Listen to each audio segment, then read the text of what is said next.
Good evening class 12th। आज हम करेंगे 7.1 इंटीग्रल की एक्सरसाइज 1 से लेके 5 तक क्वेश्चन जो हमें दिए गए हैं इंस्पेक्शन मेथड से। ठीक है, तो पहला क्वेश्चन दे रखा है sin 2x का, जो हमें एंटी डेरिवेटिव फाइंड करना है with help of inspection method. तो करते हैं। तो सबसे पहले हम इसे लिखते हैं sin 2x dx। तो sin 2x का होता है माइनस के कोस 2x, क्योंकि एंगल डिवाइड में जाता है तो 2 आर्बिट्रेरी कांस्टेंट आएगा। तो ये हो गया इंटीग्रल इसका। ठीक है, अब हम इसका करते हैं differentiate with respect to x, क्योंकि इंस्पेक्शन मेथड लगा रहे हैं तो सारे का हमें क्या करना पड़ेगा, डिफरेंशिएट। तो माइनस के कोस 2x बाई 2 प्लस के c। तो अब कोस 2x का जो होता है वो क्या होता है, माइनस के साइन 2x। तो माइनस ऑलरेडी है तो ये आएगा माइनस के साइन 2x। एंगल मल्टीप्लाई में जाएगा तो 2 आएगा, और ओवर में है 2 और आर्बिट्रेरी कांस्टेंट का 0 हो जाएगा डिफरेंशिएट। तो माइनस से माइनस कैंसिल, 2 से 2 कैंसिल, तो बचा हमारे पास साइन 2x। ठीक है, तो वही चीज़ आ गई। तो इंस्पेक्शन मेथड का जो रूल है वो कहता है कि इंटीग्रेशन इक्वल आ जाना चाहिए डिफरेंशिएशन के, क्योंकि ये दोनों के अपोजिट होते हैं। ठीक है, सेकंड पार्ट करते हैं।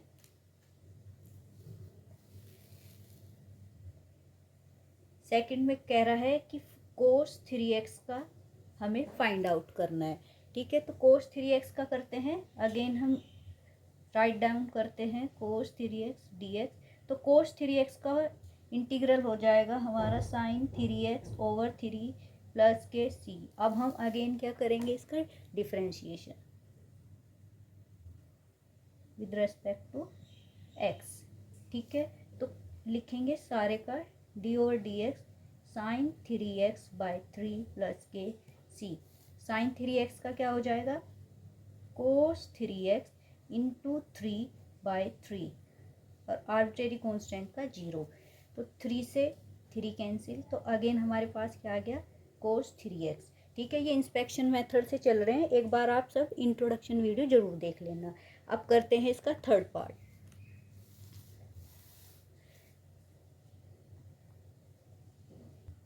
थर्ड पार्ट में दिया हुआ है e की पावर 2x का। तो लिखते हैं इंटीग्रेशन का साइन लगा के e की पावर 2x dx। ठीक है, तो e की पावर 2x का क्या होता है, e की power 2x as it is. एक बार फॉर्मूले रिवाइज कर लेना, 2 नीचे आएगा प्लस के c। अब अगेन हमें क्या करना है, differentiate with respect to x। तो d ओवर dx सारे का करना है 2x बाई 2 जो आया है उसका प्लस के c। अब e की पावर 2x का जो डिफरेंशिएट होगा वही होगा e की पावर 2x अपॉन में है 2, और एंगल का हो जाएगा 2 प्लस के 0। ठीक है, तो 2 से 2 कैंसिल, ये आ गया e की पावर 2x। ठीक है, अब करते हैं इसका हम फोर्थ पार्ट। फोर्थ पार्ट में क्या कह रहा है, ax प्लस बी का होल स्क्वायर। ठीक है, अब थोड़े थोड़े क्वेश्चन हमारे अब करने लगेंगे। तो इसको पहले लिखेंगे इंटीग्रेट का साइन लगा के ax प्लस बी का होल स्क्वायर और विद रेस्पेक्ट टू x, तो dx। अब हम जानते हैं कि x की पावर n का जो इंटीग्रल होता है वो होता है x की power n plus 1 upon n plus 1। ठीक है, अब पहले हम पावर के बेस पे करते हैं। तो इसका हो जाएगा ax प्लस बी की पावर 3 बाय 3। ax का क्या हो जाएगा, a। ठीक है, अब प्लस के c। आगे इसका पूरे का क्या करना है, differentiate with respect to x। तो क्या हो जाएगा, d over d x a x plus b का क्यूब बाय 3a प्लस के c। ठीक है, तो हम जानते हैं कि x की पावर n का जो d ओवर डी एक्स होता है वो हो जाता है एक पावर कम x x n minus 1 n x n minus 1। ठीक है, यहाँ लगाएंगे तो क्या हो जाएगा, डिफरेंशिएट में 3 बाहर आएगा तो ए एक्स प्लस बी की पावर 2 बचेगी, एक हमारी माइनस हो जाएगी। अपॉन में है 3a, तो ए एक्स का हो जाएगा a प्लस के 0 आर्बिट्रेरी कांस्टेंट का। अब यहाँ कैंसिल आउट करते हैं, ए से ए, 3 से 3, तो वही पार्ट आ गया जो हमें गिवन था। ठीक है, तो ये इंस्पेक्शन मेथड से सोल्व आउट हो गया।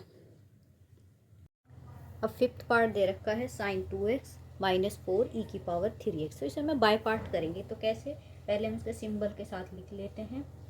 sin 2x dx अलग अलग लिख रहे हैं, जो कांस्टेंट टर्म है उसे मैं बाहर लिख रही हूँ, e की पावर 3x अंदर। ठीक है, अब हम इसका करते हैं इंटीग्रेशन।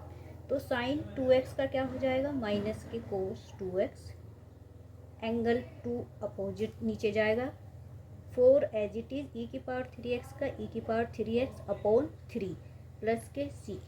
ठीक है, ये हो गया इसका इंटीग्रल पार्ट। अब हम क्या करते हैं, इसका differentiate with respect to x। ये मैं शॉर्ट टर्म में लिख देती हूँ, विद रिस्पेक्ट टू x। ठीक है, तो क्या करेंगे, d ओवर dx सारे का लिखेंगे, माइनस के cos 2x अपॉन 2 माइनस के 4 e की पावर 3x बाई 3 प्लस के c। अब हम क्या करेंगे, यहाँ इनका डिफ्रेंशिएट करें, तो कोस का होता है माइनस के साइन, तो ये हो जाएगा माइनस माइनस प्लस। मैं एक बार लिख देती हूँ, माइनस बाहर जाएगा तो ये आएगा माइनस के साइन 2x बाई 2 चल ही रहा है, और एंगल का मल्टीप्लाई में 2 जाएगा, माइनस के 4 e की पावर 3x का डिफ्रेंशिएट e की पावर 3x, और 3x का हो जाएगा 3। ठीक है, 3 ऑलरेडी है, और आर्बिट्रेरी कांस्टेंट का 0। ठीक है, अब देख लेते हैं क्या कैंसिल आउट हो रहा है, 3 से 3, 2 से 2, माइनस माइनस प्लस हो गया, तो ये हो गया साइन 2x माइनस के 4 e की पावर 3x। ठीक है, तो ये हो गया हमारा पांचों part by the help of inspection method हमने एंटी डेरिवेटिव फाइंड कर लिया। ठीक है, आगे करते हैं कंटिन्यू। आगे करने हैं क्वेश्चन 6 से 20 तक। ये कह रहा है कि find the following integral in exercise 6 to 20 तक। ठीक है, अब करते हैं कंटिन्यू। क्वेश्चन 6 दे रखा है, सिंपल है, 4 e की पावर 3x प्लस 1 dx। तो जब भी हमें प्लस या माइनस के साथ दिए होंगे तो मैं इसे अलग अलग ब्रेक डाउन या बाय पार्ट करेंगे। ठीक है, तो कैसे लिखते हैं, पहले लिख लेते हैं सिंबल के साथ। ये कुछ इस टाइप से दे रखा है, 4 e की पावर 3x प्लस 1, तो इसे मैं ब्रेक डाउन कर रही हूँ यहाँ। ठीक है, तो कैसे करेंगे, जो कांस्टेंट टर्म है उसे बाहर निकालेंगे, और जिसका करना है इंटीग्रेशन उसे अंदर लिखेंगे। ठीक है, लिख लिया। अब सिंपल है, e की पावर x का e की पावर x होता है।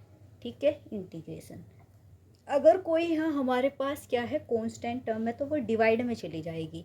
ठीक है, तो कंटिन्यू करते हैं, तो ये हो जाएगा 4 e की पावर 3x का e की पावर 3x अपॉन 3, 1 का होता है x इंटीग्रेशन, और एक आर्बिट्रेरी कांस्टेंट ऐड होगा। ठीक है, ये हो गया इसका आंसर।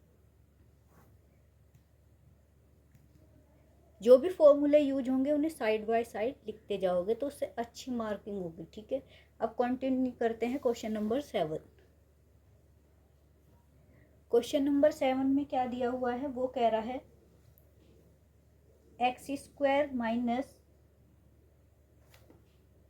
ये दे रखा है एक्स स्क्वायर ब्रैकेट के अंदर 1 माइनस 1 अपॉन एक्स स्क्वायर। तो हम ऐसे ना करके पहले हम इसे एक्स स्क्वायर को अंदर ले जाके सिंप्लीफाई करते हैं इसे। तो क्या बन जाएगा, एक्स स्क्वायर अंदर जाएगा और यहाँ हो जाएगा x square by x square. ठीक है, मैं अंदर ले गई हूँ इसे। ठीक है, तो एक्स स्क्वायर से तो एक्स स्क्वायर कैंसिल हो जाएगा यहाँ। ठीक है, तो 1 आ जाएगा। अब मुझे इसका इंटीग्रेशन करना है। ठीक है, तो इसे मैं बाय पार्ट में अगर लिखूं तो कैसे लिखूंगी, x square D x minus 1 का इंटीग्रेशन। ठीक है, लिख लिया। अब इसे सिंपल है, तो x की पावर n का जो इंटीग्रेशन होता है वो होता है x की power n plus 1 upon n plus 1। ठीक है, तो यहाँ जो फॉर्मूला यूज है वो मैंने लिख दिया है। तो x की पावर 3/3 हो जाएगी, 2 है तो एक ऐड होगी, माइनस 1 का होता है x प्लस के c। ये हो गया क्वेश्चन नंबर 7 का आंसर। ठीक है। क्वेश्चन नंबर 8 में दिया हुआ है ax² प्लस bx प्लस के c, इसका हमें इंटीग्रेशन करना है। तो पहले मैं इसे पार्ट में लिख रही हूँ। तो ax² dx integration bx dx और c का dx, ठीक है। अब मैं इसको जो भी कांस्टेंट टर्म है उन्हें बाहर लिख रही हूँ, फिर जो इंटीग्रेशन में अंदर बचेगा उसका इंटीग्रेशन करूँगी विद रिस्पेक्ट टू x। तो लिखते हैं पहले ax² dx, b बाहर क्योंकि कांस्टेंट टर्म है, x dx, c बाहर 1 बचा dx, और लिखेंगे integration with respect to x, क्योंकि x के ही रिस्पेक्ट में करना है, सारा क्वेश्चन x में है ये। तो क्या हो जाएगा, a एज इट इज होगा, x² का एक पावर ऐड होगी अपॉन 3, क्योंकि x की पावर n का जो इंटीग्रेशन होता है x⁻n+1 अपॉन n+1। ये जो फॉर्मूले होते हैं ना उन्हें बाय साइड लिखते जाइए, ठीक है। तो यहाँ जो यूज हुआ है ये वाला फॉर्मूला हुआ है, ये b as it is x⁻1 है तो 2/2 प्लस के c एज इट इज 1 का होता है x प्लस के c, ठीक है। ये हो गया क्वेश्चन नंबर 8 का आंसर।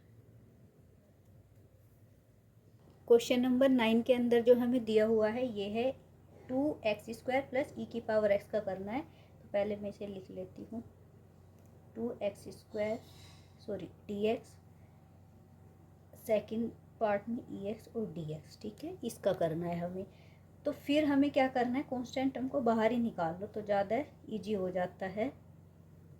और यहाँ दो फॉर्मूले लगेंगे, एक तो x⁻n का x⁻n+1 अपॉन n+1 इंटीग्रेशन, और e⁻x का e⁻x होता है, ठीक है। अगर कोई कांस्टेंट टर्म है तो डिवाइड में जाएगी इंटीग्रेशन में, ठीक है, ये आपको पता है। करते हैं, तो 2x⁻2 है तो एक ऐड हो जाएगी 3/3, e⁻x का e⁻x प्लस c, ये हो गया आंसर, ठीक है। कंटिन्यू करते हैं आगे, क्वेश्चन नंबर 10। क्वेश्चन नंबर 10 हमें गिवन है √x -1 अपॉन √x का होल स्क्वायर। तो हम यहाँ फॉर्मूला यूज करेंगे a-b का होल स्क्वायर। तो इसे हम पहले खोल लेते हैं, तो ये बन जाएगा √x का होल स्क्वायर प्लस b है हमारे पास 1 अपॉन √x, तो इसका भी हम क्या कर लेते हैं होल स्क्वायर माइनस के 2 √x इंटू 1 अपॉन x, ठीक है, इसका करना है। सिंपल है। अभी हम इसमें से देखते हैं क्या क्या बचता है हमारे पास। तो जब हम इसका करेंगे तो ये बच जाएगा हमारे पास x, अभी मैं बताऊंगी कैसे, क्योंकि x की पावर 1/2 है, इसका अगर होल स्क्वायर करेंगे तो ये ऐसे लिखा जाएगा x की पावर 2/2, तो ये कट कैंसिल आउट हो जाएगा, तो ये बच जाएगा x प्लस यहाँ बच जाएगा 1 अपॉन x माइनस √x से √x कैंसिल 2 dx, इसका हमें इंटीग्रेशन करना है, ठीक है। तो बाय पार्ट कर लो या मैं डायरेक्ट कर रही हूँ इसमें, चलो बाय पार्ट ही कर लेते हैं। x dx प्लस का 1 अपॉन x का dx माइनस 2 कुछ नहीं अंदर 1 dx, ठीक है। तो करते हैं, तो x का x²/2, क्योंकि x की पावर n का जो इंटीग्रेशन होता है विद रिस्पेक्ट टू x की पावर n+1 अपॉन n+1, जो भी फॉर्मूले यूज होंगे उन्हें लिखते जाओगे साइड बाय साइड, उससे अच्छी मार्किंग होती है। तो आगे 1 अपॉन x का log mod x माइनस 2 1 का x प्लस के c, ठीक है। कन्फ्यूजन होने की कोई दिक्कत नहीं है, 2 बार ट्राई करिए क्वेश्चन को अच्छे से आराम से लिख के, सिंपल है, हो जाएगा। आगे करते हैं कंटिन्यूस 11 को। क्वेश्चन नंबर 11 ये दिया हुआ है x³ plus 5x² minus 4 upon x²। तो सबसे पहले हम इसे सिंपल करेंगे, जो डिवाइड में x² उससे सारे को हम डिवाइड करेंगे। तो देखते हैं क्या बनता है। तो ये हो जाएगा x³/x² dx, बाय पार्ट ही कर रही हूँ मैं, x²/x² dx minus 4 1 upon x² dx, ठीक है। अब हम क्या करेंगे, x की यहाँ 2 पावर है, यहाँ 3 है, तो ऊपर जाके क्या हो जाएगी, ये बचेगी x की पावर 1, ठीक है, dx प्लस के 5 कुछ नहीं बचा, यहाँ 1 बचा dx माइनस के 4 एक्स की पावर माइनस के 2 ऊपर ले गई मैं, ठीक है। अब करते हैं इसका integration with respect to x, ठीक है। तो एक्स का हो जाए, एक्स की पावर एन का क्या होता है इंटीग्रेशन डी एक्स की power n plus 1 upon n plus 1 plus के सी आर्बिट्रेरी कॉन्स्टेंट। तो x की पावर 1 है तो कितनी हो जाएगी एक्स स्क्वायर बाई 2 प्लस के 5 1 का हो जाएगा x माइनस के 4 एज इट इज। एक्स की पावर जो है यहाँ माइनस की है तो कैसे हो जाएगी, एक्स की पावर मैं अलग करके दिखा रही हूँ। तो एक्स की पावर में एक ऐड होगा माइनस में और वो ही एज इट इज नीचे लिखी जाएगी, ठीक है। तो क्या हो जाएगी एक्स की पावर -2 प्लस के 1 अपॉन -2 प्लस के 1 प्लस के सी आर्बिट्रेरी कांस्टेंट ऐड होगा।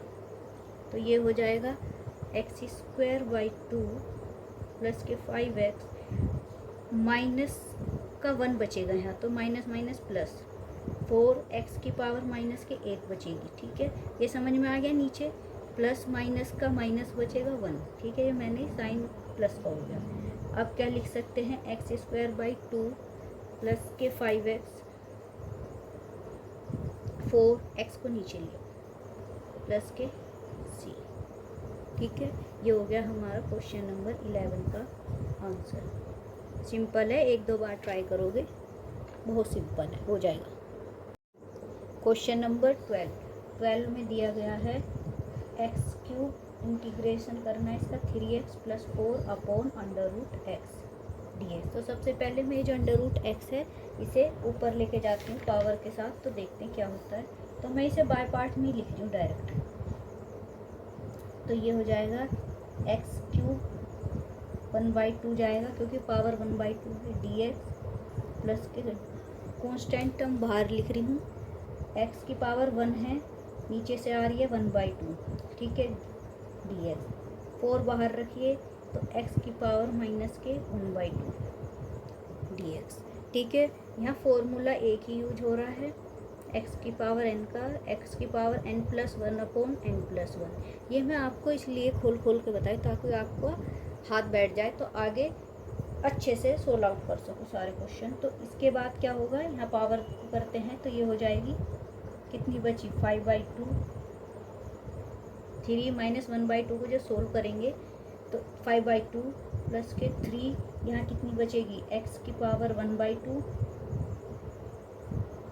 ठीक है। अभी मैं पावर ही सोल्व कर रही हूँ, प्लस के 4 यहाँ बचेगी x की पावर 1/2।